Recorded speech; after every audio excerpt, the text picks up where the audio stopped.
आज मैं आपको पढ़कर सुनाने वाली हूँ ओ हेनरी के द्वारा लिखी गई एक कहानी बासंती मेन्यू। मार्च का एक दिन। जब आप कहानी लिखें तो इस तरह उसका आरंभ कभी मत कीजिए।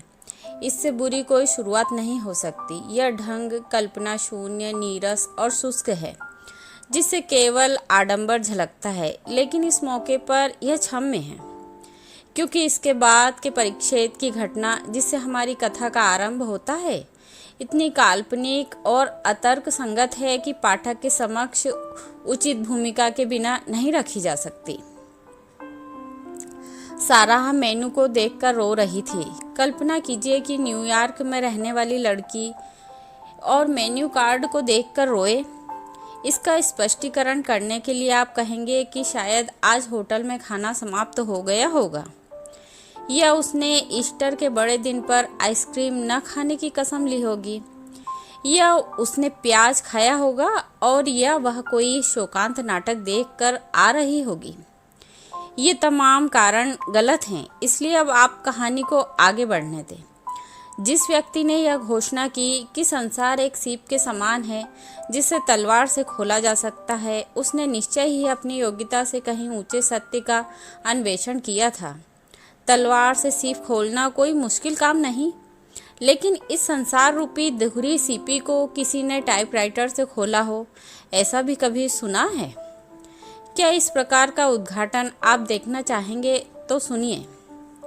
साराह इस अनुपयुक्त औजार से इस सीपी को उतना ही खोल सकी कि जिसके अंदर दिखाई देने वाली उस ठंडी और नरम दुनिया को चख भर सके। उसका शॉर्ट हैंड का ज्ञान किसी कमर्शियल कॉलेज द्वारा दुनिया पर थोपे गए स्टेनोग्राफर से अधिक नहीं था, इसलिए वह स्टेनो बनकर किसी दफ्तर के चमचमाते सितारे में स्थान न पा सकी। वह फुटकर नकल नवीस का नियमित काम करती थी। संसार से संघर्ष के दौरान में साराह की सबसे शानदार विजय थी शूलनबर्ग के होटल का काम प्राप्त करना। लाल पत्थर वाले जिस मकान के कमरे में एक हिस्से में वह रहती थी, उससे बिल्कुल पास ही यह प्रसिद्ध होटल था। एक शाम को साराह इसी होटल में 40 सेंट का 5 व्यंजनों वाला गर्मा गर्म खाना खाकर निकली तो मेन्यू कार्ड अपने साथ लेती आई। यह खाना इतनी जल्दी परोसा जाता था जैसे बेसबॉल के खिलाड़ी अपने प्रतिस्पर्धी की ओर गेंद फेंक रहे हों। मेन्यू की लिखावट इतनी अस्पष्ट थी कि पढ़ने में कठिनाई होती थी, और यह बताना कठिन था कि भाषा अंग्रेजी में है या जर्मन में। खाद्य पदार्थों की योजना भी इतनी अस्त व्यस्त थी कि यदि आप सतर्क न हो तो आप भोजन का आरंभ करके चावल के पुडिंग से और अंत सूप और सप्ताह के दिन से करें। दूसरे दिन सुबह ही साराह ने शूलनबर्ग को एक सुंदर कार्ड पर टाइप किया और मेन्यू दिखाया, जिसमें भोजन के हर पदार्थ को उचित शीर्षक देकर आकर्षक ढंग से लिखा गया था। आज के ताजे पदार्थ से लगाकर ओवरकोट और छतरियों के लिए हम जिम्मेदार नहीं तक की हर बात उचित स्थान पर रखी हुई थी। यह योजना तुरंत शूलनबर्ग महोदय के गले उतर गई। जाने से पहले साराह ने उससे रजामंदी ले ली कि वह हर रोज होटल की 21 टेबलों के लिए टाइप किए हुए मेन्यू कार्ड लाकर देगी। सुबह का नाश्ता, लंच और डिनर के लिए अलग अलग कार्ड। जब कभी खाद्य पदार्थों में कोई परिवर्तन किया जाएगा या पुराने कार्ड मेले हो जाएंगे, तब वह नए कार्ड टाइप भी कर देगी। इसके बदले में शूलनबर्ग प्रतिदिन 3 बार उसके कमरे में वेटर द्वारा भोजन भेजेंगे। वेटर यथासंभव आज्ञाकारी होना चाहिए। दूसरे दिन शूलनबर्ग के ग्राहकों के भाग्य में जो खाना बंधा हो, उसका पेंसिल से लिखा मसविदा भी होटल के मालिक देंगे। पाश्चात्य ढंग के खाने में भोजन का आरंभ सूप से और अंत पुडिंग या अन्य किसी भी मीठे व्यंजन से होता है। इस समझौते से दोनों पार्टियां संतुष्ट थीं। शूलनबर्ग के ग्राहकों को अब यह मालूम पड़ने लगा कि वे क्या खा रहे हैं, यद्यपि उसके स्वाद को लेकर वे कभी कभी पेशोपेश में पड़ जाते थे, और साराह को उस सुस्त और कड़कड़ाती सर्दी में पेट भर भोजन मिलने लगा जो उसका मुख्य समस्या थी।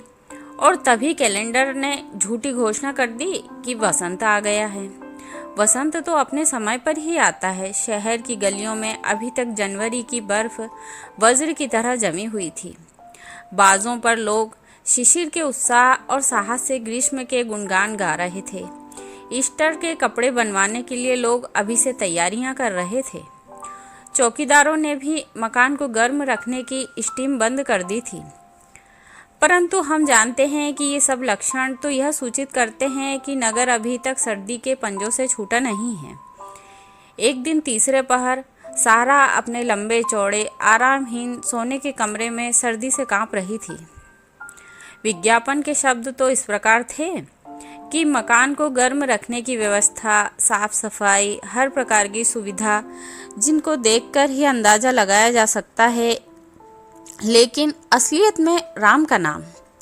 आजकल शूलनबर्ग के काम के अतिरिक्त सारा के पास और कोई काम नहीं था।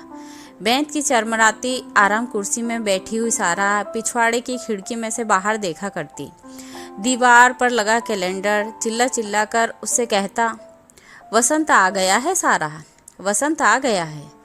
मैं कहता हूँ मेरी ओर देख, मेरी तिथियाँ बताती हैं कि वसंत आ चुका है। तेरा शरीर भी तो सुंदर है, वसंत के लायक। इतनी उदासी से खिड़की के बाहर क्यों झांका करती है? सारा का कमरा मकान के पिछवाड़े में था। खिड़की में से उसे दूसरी गली के बक्से बनाने वाले कारखाने की बिना खिड़कियों वाली चट्टान सी दीवार से दिखाई देती थी। दीवार कांच के समान साफ थी, किंतु सारा के मन की आंखों के सामने इस समय एक हरी भरी पगडंडी नाच रही थी, जिस पर दोनों ओर से चेरी और एक के वृक्ष और ईरानी गुलाब के पौधे झुके हुए थे। बसंत के सच्चे संदेशवाहक इतने सूक्ष्म हैं कि स्थूल आंखों और कानों से उनके आगमन को नहीं पहचाना जा सकता। लोग अक्सर बसंत के आगमन के लिए आम में मंजरी आने को, कोयल के कूकने को या पलाश के फूलने को आवश्यक मानते हैं, और कुछ तो इतने नीरस होते हैं कि जब तक सर्दियों में मिलने वाले खाद्य पदार्थ विरल ना हो जाए तब तक वसंत सुंदरी का स्वागत ही नहीं कर पाते।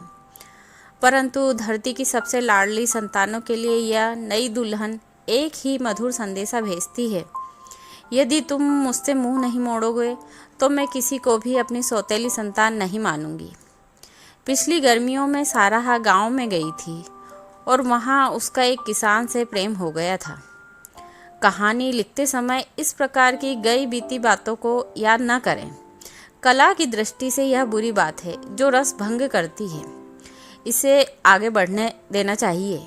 आगे सारा 2 हफ्तों तक सनीब्रूफ फार्म में रही और वहाँ एक बूढ़े किसान फ्रैंकलिन के लड़के वॉल्टर के प्रेम में पड़ गई।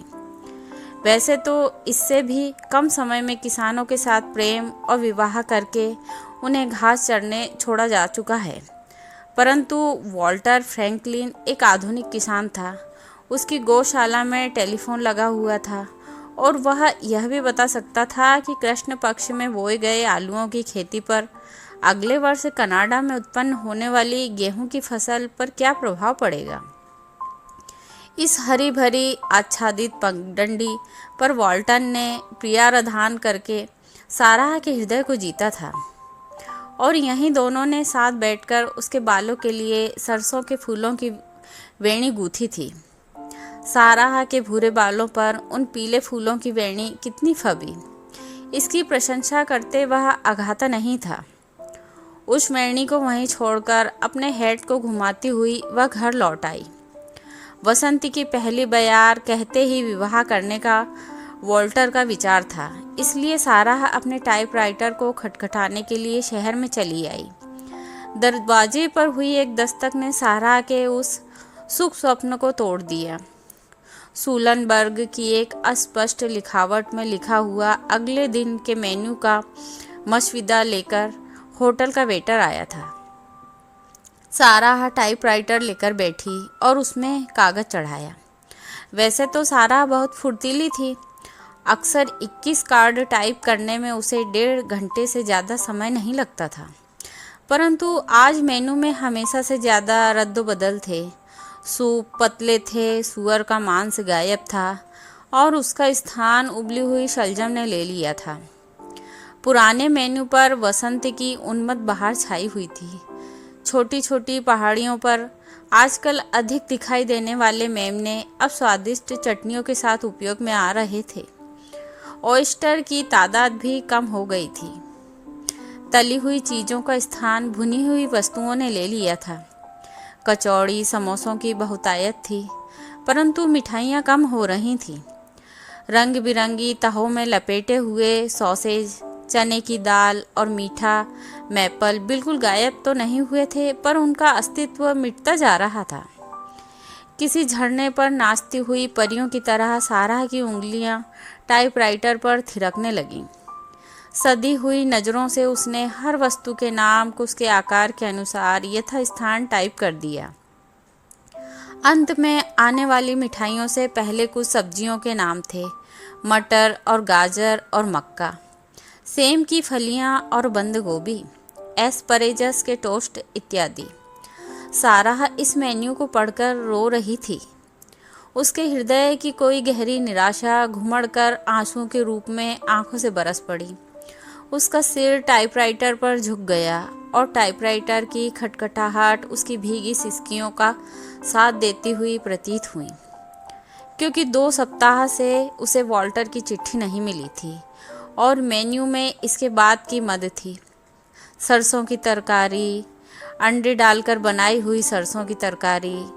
अंडों को तो छोड़िए, लेकिन सरसों जिसके पीले फूलों का ताज पहनकर वॉल्टर ने उसे अपने हृदय सिंहासन पर बिठाकर अपने मनोराज्य की रानी घोषित किया था। वसंत के अग्रदूत सरसों के पीले फूल, उसके जीवन के सबसे सुखद दिनों की याद, और आज उसके विषाद के कारण। श्रीमती जी, आप मेरी बात पढ़कर हंसेंगी, परंतु मैं प्रार्थना करता हूँ कि मेरी एक बात का उत्तर देकर फिर हंसे।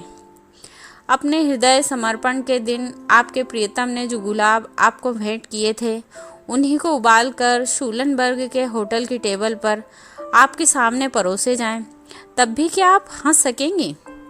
यदि जूलियट ने अपने प्रणय प्रतीकों को इस प्रकार अपमानित होते देखा होता, तो उसने हकीम से विषैली जड़ी बूटियाँ पहले मांग ली होती। वसंत भी एक ऐसा जादूगर है।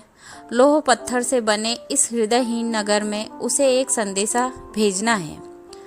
हरे पत्तों से लिपटे सरसों के इन पीले फूलों के सिवाय उसके पास और कोई संदेशवाहक नहीं। परंतु यह छोटा सा फूल, जिसे फ्रांस के रसोइये शेर का दांत कहते हैं, सौभाग्य का सच्चा सिपाही है। पुष्पित होकर वह प्रिय आराधन में आपकी सहायता करता है। उसकी वेणी बनाकर अपनी प्रिया के भूरे बालों को सजा सकते हैं। कच्चा और हरा होने पर इसे उबालकर तरकारी बनाई जा सकती है, लेकिन उस हालत में भी वह अपने स्वामी ऋतुराज का काम करने से नहीं चूकता। धीरे धीरे सारा ने अपने आंसुओं को रोका। काम पूरा तो करना ही पड़ेगा। उन पीले फूलों की सुनहरी आभा से छाए हुए स्वप्न में खोई हुई वह अनमनस्क होकर टाइपराइटर पर उंगलियां घिस रही थी, परंतु उसका दिल और दिमाग खेत की उस पगडंडी पर अपने प्रियतम के साथ था। पर तुरंत ही वह मैनहट्टन की कठोर दुनिया में वापस लौट आई और शीघ्रता से टाइपराइटर खटखटाने लगी। 6 बजे वेटर उसका खाना लेकर आया और छापे हुए कार्ड ले गया। खाते समय एक निश्वास छोड़कर सारा ने सरसों की तस्तरी को अलग निकाल कर रख दिया।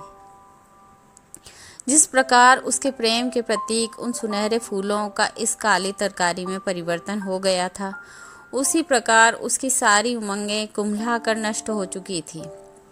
शेक्सपियर ने भले ही कहा हो कि प्रेम अपने आप को खोकर जीवित रहता है, परंतु सारा अपने हृदय के सच्चे प्रेम की शान में दी हुई प्रथम आध्यात्मिक दावत के अवसर पर उसकी लटों में आभूषण की तरह सजने वाले उन पीले फूलों को नहीं खा सकी। 7:30 बजे पड़ोस के कमरे में रहने वाले मियाँ बीवी लड़ने लगे। ऊपर के कमरे में रहने वाले सज्जन बांसुरी से बेसुरे राग अलापने लगे। गैस की रोशनी कुछ कम हो गई। नीचे गली में कोयले की 3 गाड़ियाँ खाली होने लगी, जिसकी आवाज़ से ग्रामोफोन की घिसी रिकॉर्ड को ईर्ष्या हो सकती है। और इधर उधर घूमती हुई बिल्लियाँ दिखाई देनी बंद हो गईं। इन सारे लक्षणों से साराह ने जान लिया कि पढ़ने का समय हो गया। उसने एक उपन्यास निकाला जो उस महीने की सबसे कम बिकने वाली किताब थी और अपने बक्स पर पांव फैलाकर उपन्यास के नायक जिरॉड के साथ घूमने लगी। बाहर के दरवाजे की घंटी बजी। मकान मालिक ने जवाब दिया। साराह उपन्यास के नायक और नायिका को एक रीछ के डर से पेड़ पर चढ़ी हुई हालत में छोड़कर कान लगाकर सुनने लगी। सच मानिए, आप भी उस हालत में ऐसा ही करते। और उसी समय नीचे के कमरे में किसी की बुलंद आवाज़ सुनाई दी, जिसे सुनते ही साराह किताब को ज़मीन पर फेंककर और कहानी के पात्रों को रीछ के भरोसे छोड़कर दरवाजे की तरफ भागी। आपने कल्पना कर ली होगी, जैसे ही वह सीढ़ियों के सिरे पर पहुंची, उसका किसान प्रेमी 3-3 सीढ़ियां फांदता हुआ ऊपर आया और उसे अपनी बाहों में समेटते हुए आलिंगन में कस लिया। साराह चीखी, तुमने मुझे चिट्ठी क्यों नहीं लिखी? बोलो, क्यों नहीं? उसके प्रेमी ने जवाब दिया, न्यूयॉर्क बहुत बड़ी जगह है साराह। 1 सप्ताह पहले मैं गांव से आया और तेरे पुराने पते पर गया। मुझे मालूम हुआ कि गुरुवार को तुम वहां से चली गई। इससे कुछ संतोष हुआ, क्योंकि इससे शुक्रवार के बुरे शकुन की संभावना तो निकल गई। पर उसी क्षण से मैंने तुझे कहाँ कहाँ नहीं ढूंढा। साराह ने दृढ़ता से कहा, मैंने तो चिट्ठी लिखी थी, मुझे नहीं मिली। तो फिर तुमने मुझे ढूंढा कैसे? युवक किसान के मुख पर बसंत की आभासी मुस्कुराहट छा गई और वह बोला, आज शाम को पास वाले शूलनबर्ग के होटल में मैं खाना खाने गया। कोई पसंद करे या ना करे, पर मुझे इन दिनों में हरी सब्जियां अच्छी लगती हैं। करीने से टाइप किए हुए मेन्यू कार्ड में अपनी मनपसंद चीज़ें ढूंढ रहा था। बंद गोभी के बाद की चीज़ का नाम पढ़ते ही मैं उछल पड़ा और होटल के मालिक के पास भागा। उसने मुझे तेरा पता बताया। साराह आनंदपूर्वक बोली, हाँ हाँ, मुझे अच्छी तरह याद है कि बंद गोभी के बाद की चीज़ थी सरसों का साग। फ्रैंकलिन ने कहा, तेरे टाइपराइटर से वह अक्षर कुछ टेढ़ा और पंक्ति के ऊपर उठा हुआ लिखा जाता है। उसे मैं खूब जानता हूँ और दुनिया में कहीं भी पहचान सकता हूँ। साराह ने आश्चर्यचकित होकर कहा, लेकिन सरसों के साग में वह अक्षर तो कहीं नहीं आता। उस नौजवान ने अपनी जेब से मेन्यू कार्ड निकाला और उसकी एक पंक्ति की तरफ इशारा किया। साराह ने उसी दोपहर को टाइप किए हुए पहले मेन्यू कार्ड को पहचान लिया। उसके दाहिनी ओर के ऊपरी सिरे पर वह धब्बा अब तक दिखाई दे रहा था जहां उसकी आंख से एक आंसू टपक पड़ा था, परंतु मेनू के उस स्थान पर जहां उसे सरसों के साग की मद टाइप करनी थी, वहां उन सुनहरे फूलों की सुख भरी याद में खोई हुई उसकी उंगलियों ने कुछ विचित्र बात ही टाइप कर दी थी। बंद गोभी और भरवा मिर्च के बीच में टाइप किया हुआ था, उबाले हुए अंडों के साथ प्रिय वॉल्टर। तो ये थी कहानी वासंती मेन्यू।